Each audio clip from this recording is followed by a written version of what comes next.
Facebook live. Jimmy agar start.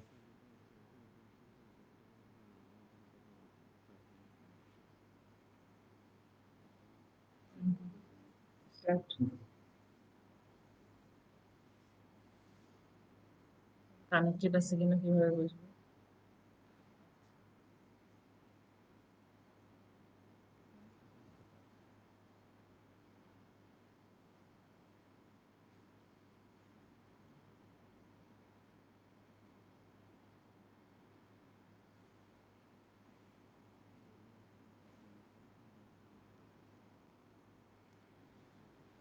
Dear students, do you hear me? শোনা যায়? তোমরা যদি শুনতে পাও তাহলে yes বলো।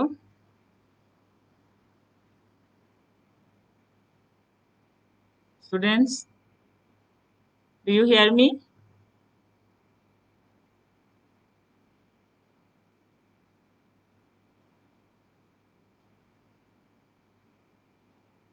Dear students, তোমরা কি শুনতে পাচ্ছ?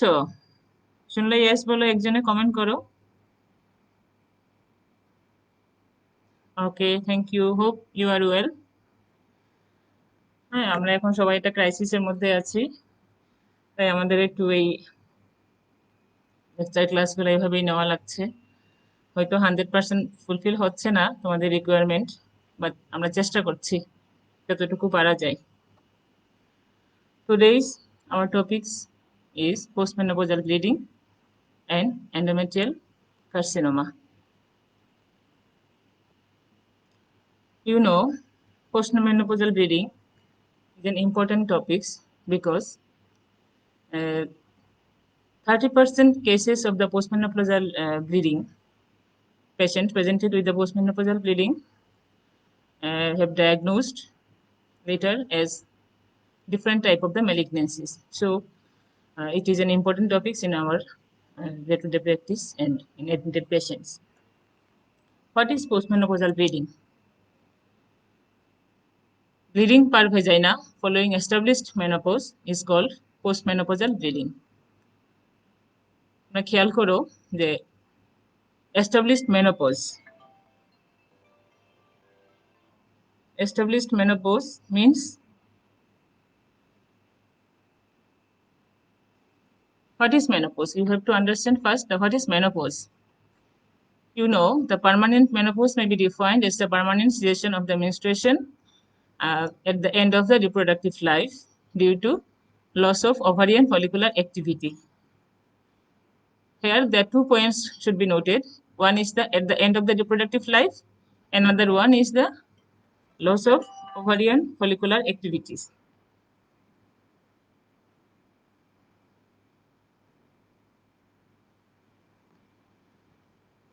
Reproductive life, we know the reproductive life start from the menarche up to the menopause. Menarche usually started at the age of at an average age of the 13, and menopause usually occurs in 45 to 55 years. And a patient, not the only patient, a lady, when reaches at the age of the 45 to 55 years, she experiences amenorrhea. And menopause is a retrospective term, which is considered when amenorrhea at the end of the reproductive life persists for at least 1 year. Before 1 year, we cannot say it is menopause. So, menopause only termed when the woman experience 1 year of amenorrhea at the end of the reproductive period. Another one is the loss of ovarian follicular activity. If there is menopause due to other causes, not due to the loss of ovarian follicular activity, it should not be considered as the normal menopause. Sometimes patients experience amenorrhea due to other causes like surgical menopause. If she got the hysterectomy due to another cause, benign condition or any other pathology, she experienced amenorrhea, but it is not menopause. Here the ovarian functions remain intact as the ovaries are preserved. So, postmenopausal bleeding considered only when it is actually postmenopausal and at the age of the 45 to 55 years. Postmenopausal bleeding is very significant, even though it is slight in amount. I already mentioned that 1/3 of the patient, 30% of the cases are of the postmenopausal bleeding later diagnosed as malignancies of different types. What are the causes of postmenopausal bleeding?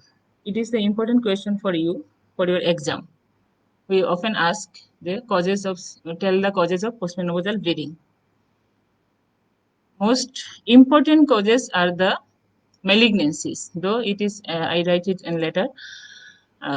Malignancies, the genital malignancies, especially the carcinoma cervix, endometrial carcinoma, vulval carcinoma, vaginal carcinoma, sarcoma uterus, and granulosa cell tumor of the ovary. These are the malignancies that can cause a patient usually presents with the postmenopausal bleeding. Some other benign conditions like senile endometritis or atrophic endometritis, endometrial hyperplasia, senile or atrophic vaginitis, dysfunctional uterine bleeding. Now, the senile endometritis or atrophic endometritis, you know, what is the senile endometritis? From the name, it is clear that there is atrophy of the endometrium due to aging process. After menopause, we know that ovary releases a variety of the hormones, among which estrogen and progesterone are most important. And estrogen hormone give all the supports to the genital organs, especially the uterus, vagina, and other sexual organs. And after menopause, due to lack of the estrogen, endometrium, vagina, and other sexual organs like breast, all are less support from the estrogen and all are atrophic and weak. And easily ascending infections can ascend up to the endometrium, and endometrium get easily infected, and there is inflammation and formation of the pus, sometimes with patient presents with the pus discharge and intermittent or bleeding or bloody discharge. It is benign condition, but the symptoms often mimic as the malignancy. So patient may come with these features, and we have to exclude all the causes. Endometrial hyperplasia and dysfunctional uterine bleeding all are due to the ovarian hormonal, not only ovarian, the hypothalamo pituitary ovarian axis hormonal imbalance. Senile atrophic vaginitis is the same. And some other benign tumors like the uterine polyp, and another one is the decubitus ulcer. What is decubitus ulcer? You know, decubitus ulcer is the ulcer of the positional ulcer. Positional means the dependent ulcer. Another name is the dependent ulcer. It is usually found in the uterovaginal prolapse, independent part of the prolapse uterus or any other prolapsed organ. It is also the decubitus ulcer. And decubitus ulcer sometimes causes bleeding and sometimes get infected and causes pus discharge along with the bleeding. And usually prolapse occurs in the postmenopausal women, and so it is another cause of postmenopausal bleeding. Another one cause is retained or forgotten foreign body inside the uterus, such as the IUCD or pessary. Pessary, we use the pessary as a treatment of genital prolapse. Sometimes the women forgotten and it kept inside the vagina for a long time, and this causes infection and friction, irritation. Ultimately, there occurs bleeding. IUCD also same. Sometimes they are forgotten and IUCD remains inside the uterus for more than the period of the time, and it may causes infection, atrophic endometritis, and bleeding. Side effect of the HRT. HRT means, what is HRT? HRT means hormone replacement therapy. Usually, in case of postmenopausal women, there are some symptoms, postmenopausal symptoms due to the lack of estrogen, usually vasomotor symptoms, urogenital symptoms, and osteoporosis like bone skeletal symptoms, bone pain, and other symptoms. These are due to the lack of estrogen, and often it is treated with the hormone supplementation and estrogen supplementation. And sometimes this hormonal supplementation causes postmenopausal bleeding, because we know estrogen causes endometrial hyperplasia, proliferation of the endometrium, and ultimately loss of the support and bleeding. Urethral carancol. So there are some other urethral pathology, like not only carancol, mucosal prolapse, or polyp. These also causes bleeding, and which often misdiagnosed as a postmenopausal bleeding in women. Now, we know the causes, and then how to proceed for evaluation of the postmenopausal bleeding. This is another common question for you. How we will proceed when a woman came with the complaints of postmenopausal bleeding. First, we go through the history, then examination and investigations. It is our always our technique to reach a diagnosis. First, we have take that history deliberately, then examination, and then investigation. In history, first we have to confirm the source of bleeding. Sometimes women misdiagnosed, and they even the rectal bleeding or the urethral bleeding they consider as the pervaginal bleeding. So we have to sure that whether the bleeding is from the urethra or vagina or from the rectum, and from history and with examination. And detailed history should be taken regarding age of the patient, age of the menopause. What is the importance of the age? Because some malignancies, there are peak age group, like in carcinoma cervix, there is peak age is about 55 years. And in case of endometrial carcinoma, the peak age is about 60 or more than 60. So age is an important factor. And another one is the age of the menopause. Some women experience menopause at very early age, and some are experience it at the late age. Late menopause is an indication for the development of malignancy. If a woman experiences menopause or continuous bleeding after 55 years, it should be evaluated properly to exclude any other malignancies. Menstrual pattern prior to menopause. It is also important because in case of perimenopausal period, if the patient sometimes suffer from the perimenopausal dysfunctional uterine bleeding, and amount of the bleeding, number of episodes, and something coming down per vagina. Something coming down per vagina, if patient give the history of something coming down per vagina, we consider first from the history, we can consider it may be a bleeding from the decubitus ulcer of the prolapse. Dysuria, patient have got any dysuria or frequency of the micturition. Then if a patient complains of dysuria or frequency, then we consider about the urethral bleeding or urethral pathology, and we search for this pathology. History of intake of estrogen for HRT, and family history of the endometrial and or the ovarian cancer. We know that there is familial incidence of the endometrial cancer, ovarian cancer, colon cancer, and the breast cancer. So we should search about the family history of any other cancer of these sites. Now, examination. First examination, we should go through the general examination. On general examination, we should search about the patient profile, whether she is obese, hypertensive, and diabetes. In case of obesity, if the patient is obese and there is suffering from the hypertension and diabetes, first we should strike about the endometrial carcinoma. And then the lymph node examination, enlarged supraclavicular and inguinal lymph node may be palpated in ovarian, cervical, and endometrial carcinoma. Then breast examination is must because some of the symptoms may be related to the breast cancer.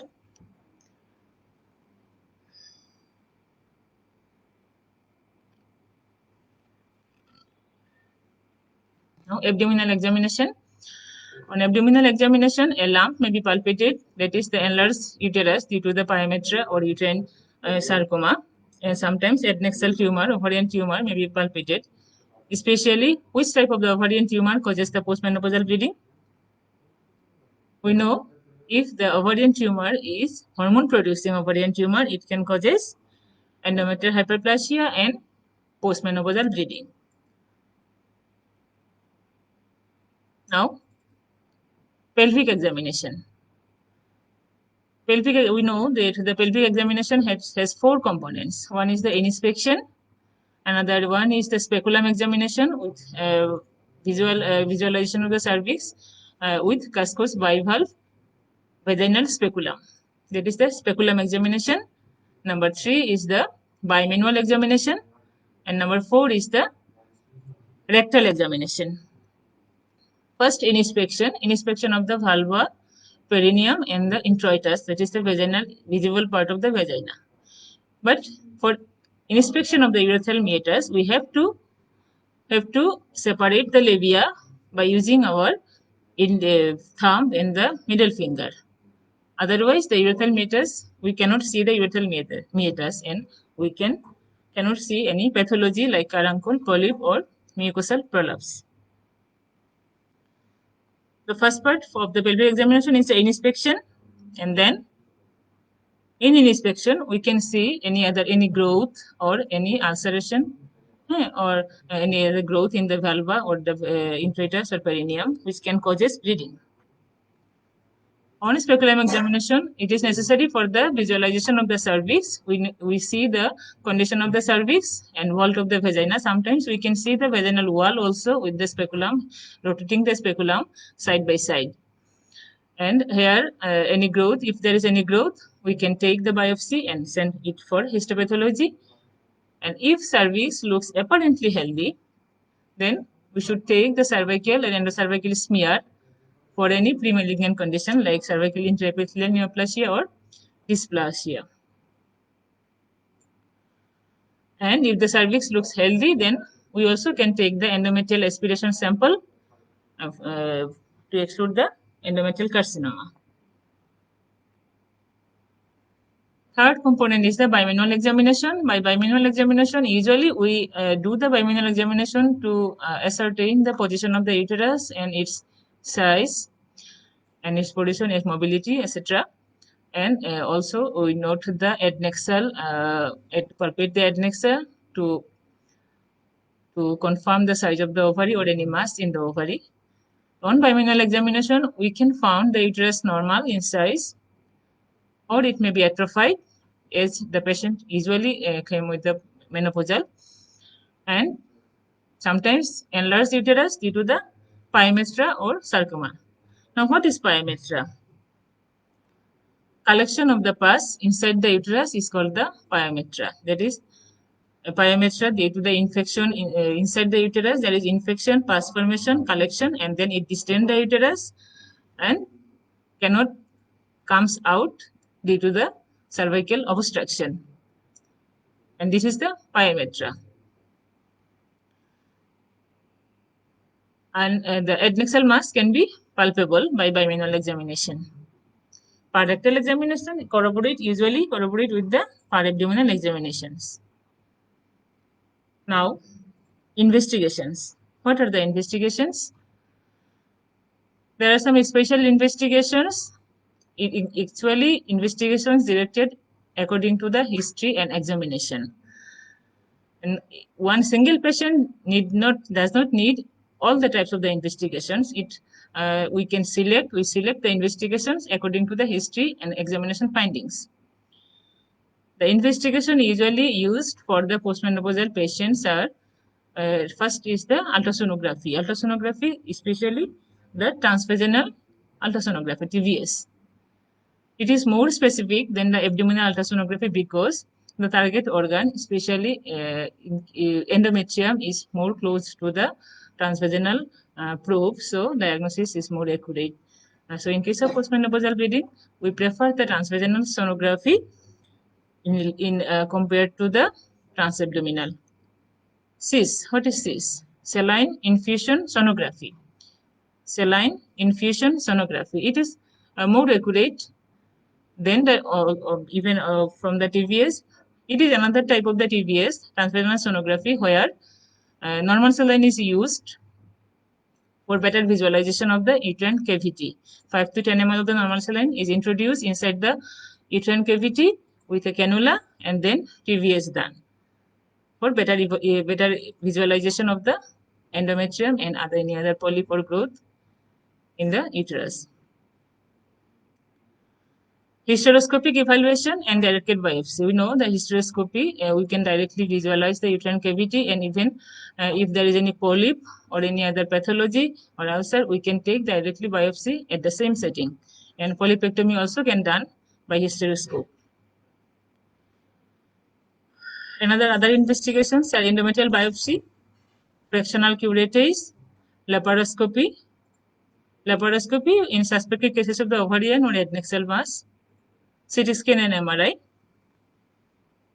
for proper route of the growth to ascertain the proper site of the growth and the extent or metastasis of the growth.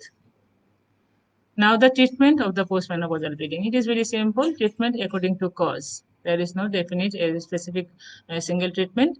If it is diagnosed as an endometritis, then treat for that. If it is diagnosed as endometrial carcinoma, the treatment is for endometrial carcinoma. So we learn it in different classes with the topics. And if there are no causes found for the bleeding, it is better to proceed laparotomy followed by total abdominal hysterectomy with bilateral salpingo oophorectomy and the sample sent for histopathology for the proper diagnosis, and it is the proper treatment.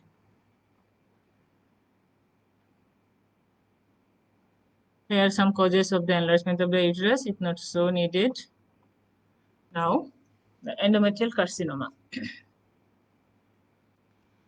Endometrial carcinoma, usually you do not need to much learn, but not too much read about that. But there are some questions we are often asked in the examination.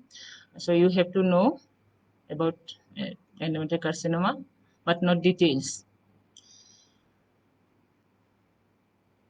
What is endometrial carcinoma? It is the carcinoma that arises from the endometrium of the uterus. And it is incidence is about 2 to 3% and usually occurs in 6th and 7th decade of the life. And incidence is higher amongst the white population of the USA and lowest in India and Japan. Which cancer is more in our country or India or Japan? You know, it is the carcinoma cervix. Cancer cervix is more common in developing country or underdeveloped countries, whereas the endometrial carcinoma is more common in the developed countries that like USA and other developed countries. Why? Why the incidence is higher in Western countries? We think it is due to the higher expectancy of the life, and because in the average lifespan of the white populations like the developed countries are more than ours, and they experience a long time after postmenopause. About 1/3 of their lifespan is after the menopause, and so it is usually at the age of the 60 or 70 and common in that populations. Another one cause is the injudicious use of the estrogen in postmenopausal women. The use of estrogen as HRT is more in the white populations or developed countries, so they also experience more of this carcinoma. This is the picture showing the growth in the endometrium, endometrial carcinoma.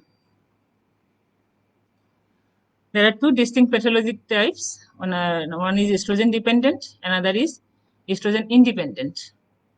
Estrogen dependent is usually common and seen in the younger perimenopausal women, which is associated with endometrial hyperplasia, and it has better prognosis.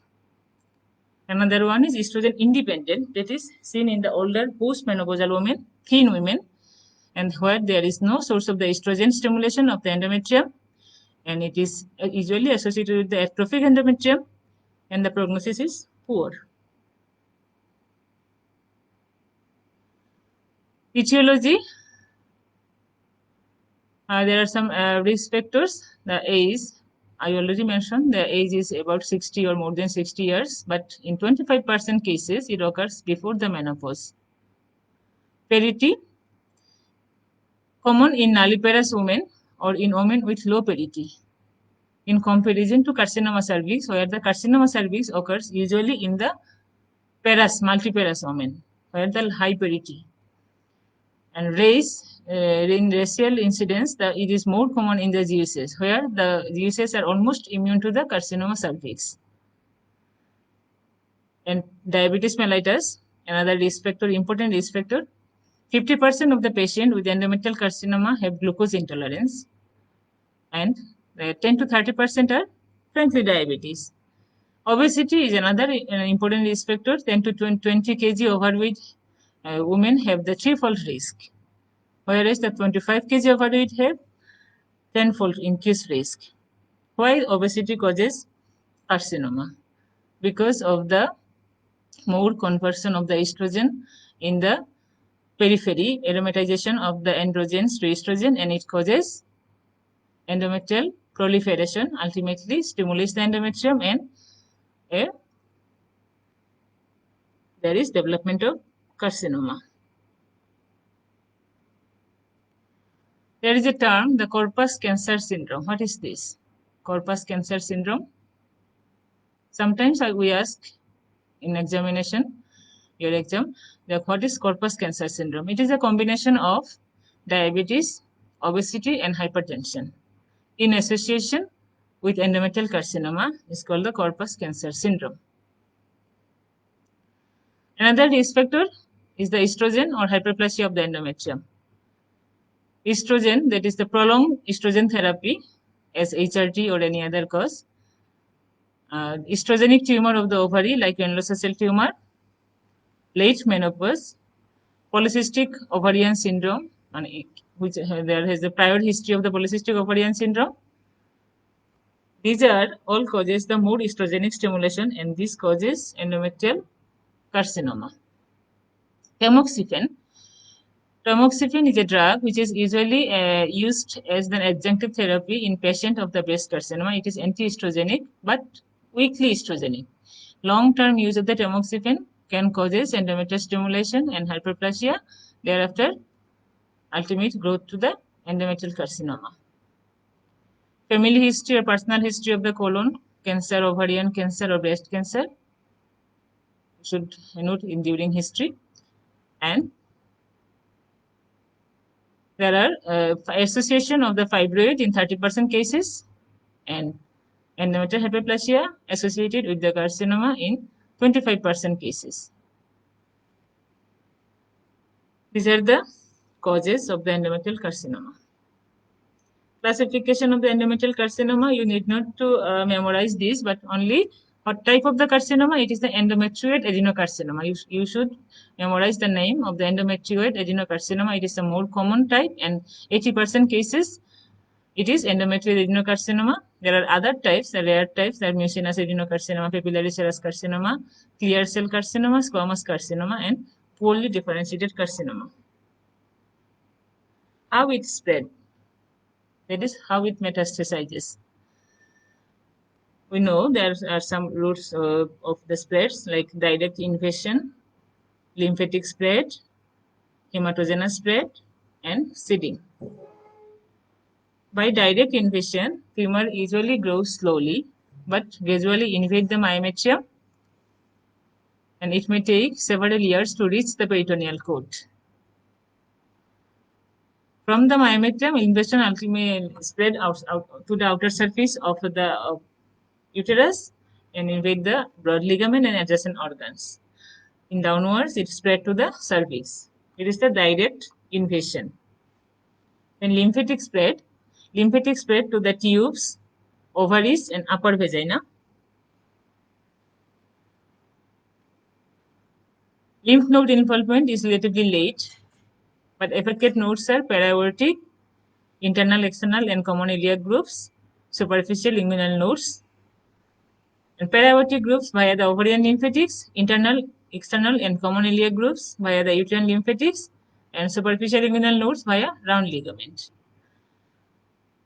This is important because sometimes we ask about the lymph node involvement. What are the lymph node involved in the carcinoma?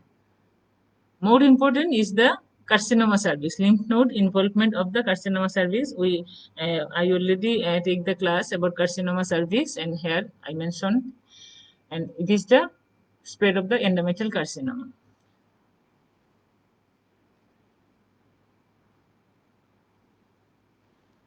Blood-borne metastasis, it is very late, and organs involved are lung, liver, bones, and brain, and low in the enterovaginal wall.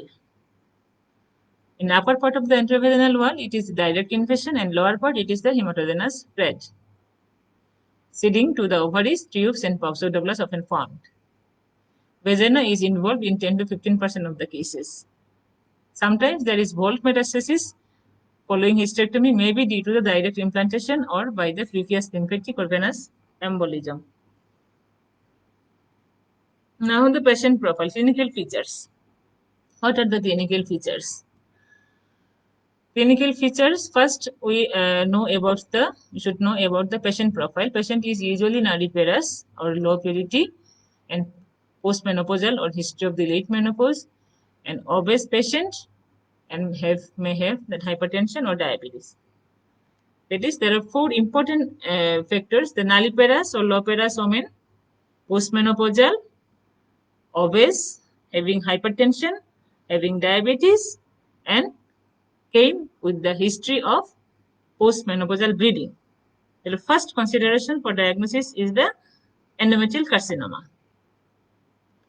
Symptoms, first, postmenopausal bleeding in 75% cases, and sometimes other symptoms, the watery or offensive discharge due to the pyometra. I already mentioned that after menopause, as there is lack of the estrogen from the ovary, endometrium atrophied, and there is more chance of the pyometra. But in case of endometrial carcinoma, there is estrogenic stimulation in estrogen dependent type or non dependent type. There is no estrogenic stimulation, only pyometra due to the infection.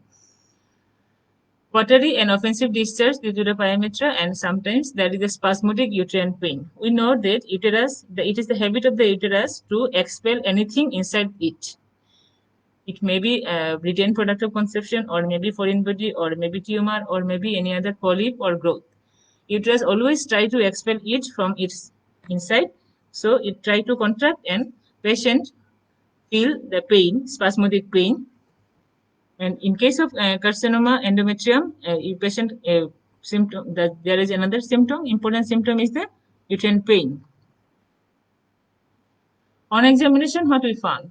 As there is bleeding, patient usually becomes pale, and there is a hypertension. Already mentioned is maybe present, and in general examination, these are the findings. And part abdominal examination, only if there is pyometra, we can palpate the pyometra, or if the growth is extended in late stage, we can feel the growth. And on pelvic examination, inspection and speculum examination.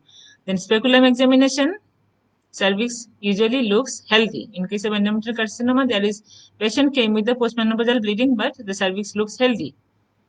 Sometimes there is blood or purulent discharge escape out through the external os. This gives the suspicion to the endometrial carcinoma. On bimanual examination, it was usually atrophic or normal or enlarged, and sometimes it is mobile, usually mobile, but in case of late stage, it becomes fixed.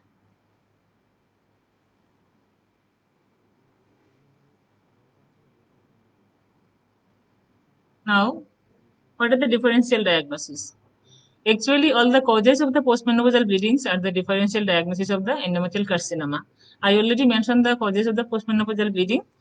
Among them, most common causes are the carcinoma cervix, endometrial hyperplasia, and senile endometritis or atrophic endometritis, senile vaginitis, decubitus ulcer of the prolapse uterus, and foreign body, and HRT. These are the important differential diagnosis of the endometrial carcinoma. Investigations. We often ask you about how will you confirm the endometrial carcinoma. There are some more investigations, but for confirmation, endometrial biopsy and histopathology is the must. It is the confirmatory. Other investigations like ultrasonography, like TVS, pap smear, endometrial aspiration, and CT scan, MRI, these are not confirmatory. It can only help to some extent. PEPS is not reliable. It is positive only in 30% cases of the endometrial carcinoma. So we cannot confirm the diagnosis from the PEPS. It gives a clue. If there is a positive endometrial cytology, then we go for the further investigation for confirmation, that is the biopsy. Endometrial aspiration by using Sherman curage or PPL is an outpatient procedure, and it can be done without anesthesia.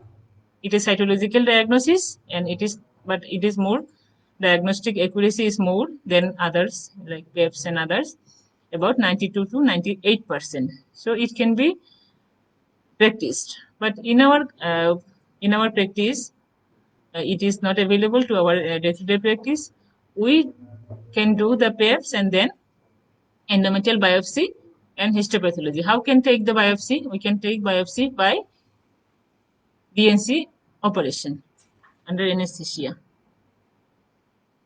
We often ask, how can you take the endometrial biopsy? We often ask it in exam, how can you take the endometrial biopsy? Your answer should be, it is by DNC operation under anesthesia. What are the ultrasonography findings of the endometrial carcinoma? It is not confirmatory, but it gives an important clue for the further investigations. In ultrasonography, especially TVS, if the endometrial thickness is more than 4 millimeter, it is very important. We should note the endometrial thickness. And hyperechoic endometrium with irregular outline. There is increased vascularity with low vascular resistance, and sometimes there may be intrauterine fluid collection. If the ultrasonography give the following features, then we should search for the endometrial carcinoma by further investigations.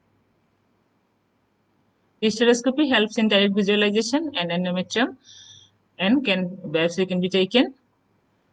Another one is the fractional curettage. It is one type of the DNC. It should be done under anesthesia. You need not go through the details. CT scan and MRI. CT scan of the abdomen and pelvis is not routinely recommended, but it is used for the staging of the disease and detection of the metastasis, lymph node metastasis. MRI is more precious for the detection of myometrial invasion. Now the staging. Staging is not need to thorough reading, but you need understand the staging. First, there are 4 stages. Stage 1 is the tumor, where the tumor is confined to the uterus. Tumor is confined to the uterus. Again, it is divided into 2 types, type 1A and 1B. 1A is the less than 50% of the myometrial invasion. Tumor extends beyond the uterus, beyond the endometrium, but its invasion of the myometrium is less than 50%. And if it is more than 50% invasion, it is considered as stage 1B. Stage 2, tumor extends, invades the cervical stroma. Tumor invades the cervix, but not beyond the uterus. Stage 3 is the local or regional spread of the tumor. That is the 3A, serosal or adnexal invasion. That means the tumor from endometrium, it spread outwards to the myometrium and invade the peritoneum and then invade to the adnexal or serosa. That means the fallopian tube or ovary. 3B means it is a vaginal or parametrial involvement. 3C means metastasis to the lymph nodes, pelvic or paraortic lymph nodes. Stage 4, what is the stage 4? Extension to the pelvic wall, lower 1/3 of the vagina, or the hydronephrosis or non-functioning kidney. That means the stage 4 means the carcinoma spread outside the pelvis and distant metastasis. 4A, invasion of the bladder and the bowel mucosa. 4B is the distant metastasis, including the abdominal or involvement of the inguinal lymph nodes. This is the picture showing the invasion of the endometrial carcinoma.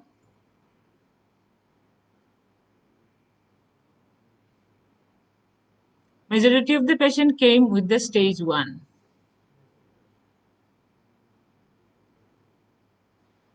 Here there is another question for your exam. Which one is better, endometrial carcinoma or carcinoma cervix? We know no cancer is better for us, but it is a technical question. Which one is better? You think which one will be the better in respect to diagnosis and prognosis? Your answer should be the carcinoma cervix because it is diagnosed earlier. It produces symptom earlier because growth is in the cervix, and there is the symptoms earlier and diagnosis also earlier. So earlier diagnosis, earlier treatment in earlier stage, and the prognosis is better. In case of endometrial carcinoma, it is diagnosed late. It produces symptoms late, spreads late, and when it is diagnosed, already there is the later stage. So treatment started lately, and prognosis also worse. Another important point is the screening procedures. In case of carcinoma cervix, we had got so many screening procedures and which are more accurate. For endometrial carcinoma, we have no proper screening procedures, so we cannot screen the cancer periodically or screen the cancer properly, so diagnosis is also late. In that context, we can consider the carcinoma cervix is better than the endometrial carcinoma. Management of the endometrial carcinoma. We always consider the management as two parts. One is a preventive and another is a curative. There are some preventive measures, primary prevention and secondary prevention. Primary prevention, the strict weight control. As we know that the obesity has plays an important role in the development of the endometrial carcinoma. So the strict weight control is an important preventive role. And restrict the use of estrogen in postmenopausal non-hysterectomized women. Note the point, the postmenopausal non-hysterectomized women. Sometimes the lady go hysterectomy due to the any other causes. So in case of hysterectomized patient, we do not think so much about the use of estrogen or HRT. But in case of non-hysterectomized patient, the patient having the uterus in body, we always give estrogen or any other HRT very cautiously. And if we use the estrogen for HRT, we should use the cyclical progesterone for withdrawal bleeding, not the unopposed estrogen. Unopposed estrogen, we know it can cause endometrial stimulation and an important factor for development of carcinoma. Education about the importance of irregular bleeding in peri and postmenopausal women. That is, any woman, even a slight in amount in experience of postmenopausal bleeding, it should not be neglected. Any amount of the postmenopausal bleeding at any stage of the age life, she should notify, give the importance, proper importance, and notify the doctor and go for proper evaluation. Secondary prevention, that is the screening. Screening, there is no ideal screening methods, but screening should be done in some high-risk women. High-risk women, who are the high-risk women? The high-risk factors by high-risk women are the postmenopausal women with exogenous estrogen, getting HRT. And in women, give history the late menopause, nulliparous women or unmarried aged women, history of PCOS in early life, history of irregular and excessive premenopausal bleeding, obese, diabetes, hypertensive women, women having the personal history or family history of the breast, ovarian, and colon cancer or endometrial cancer, tamoxifen therapy, women with tamoxifen therapy, and radiation menopause. These are the high risk women and should go through some screening procedures. I already told that there is no ideal method of the screening, but we can screen that women with endometrial sampling, that is as an outdone procedure by Sherman Curate or Papel, and Pap smear and TBS to screen out the disease. Curative treatment. Curative treatment, usually there are some treatment modalities. We can consider the surgery, radiotherapy, chemotherapy, and combined therapy. But for your exam, we often ask what is the treatment of the endometrial carcinoma. In early stage disease, surgery is only an early stage disease. And in late stage disease, the surgery is not definitive. Usually chemotherapy or radiotherapy first to reduce the size of the tumor, and then, if possible, surgery or debulking surgery. What is the surgery? Surgery is the total abdominal hysterectomy with bilateral salpingo-oophorectomy or radical hysterectomy and pelvic node dissection up to the stage 2. Your answer should be more conclusive that the total abdominal hysterectomy with bilateral salpingo-oophorectomy or the radical hysterectomy with pelvic node dissection, and send for histopathology. After histopathology, treated with the radiotherapy or chemotherapy. Radiotherapy, sometimes there may be primarily given primary radiation first, then followed by surgery in stage 2 disease. It can be also treated like that, and surgery followed by adjuvant radiotherapy 4 to 6 weeks after surgery to prevent the recurrence. And in case of stage 3 and 4 carcinoma, adjuvant chemotherapy followed by pelvic radiation is given.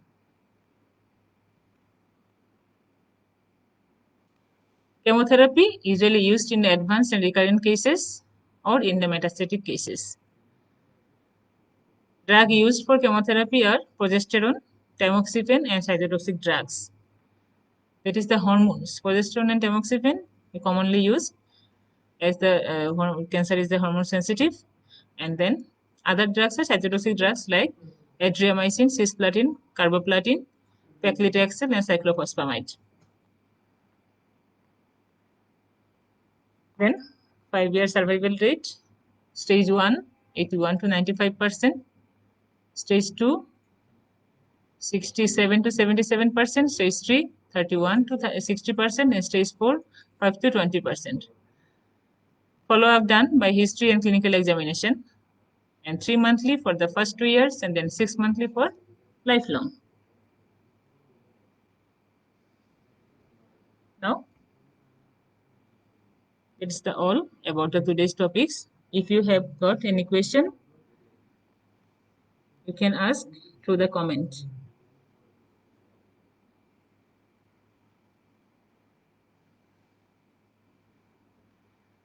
Students, the important points for today's topic is, first one is the postmenopausal bleeding. What is the postmenopausal bleeding?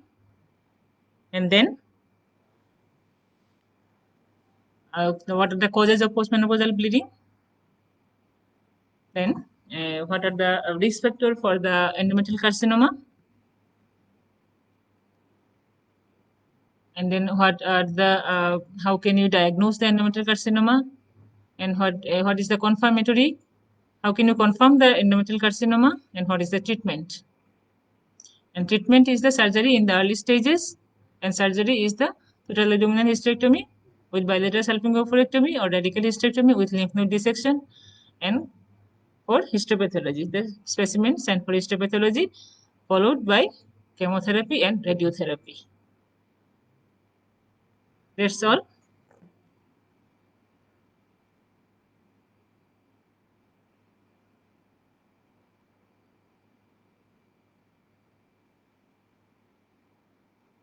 Thank you.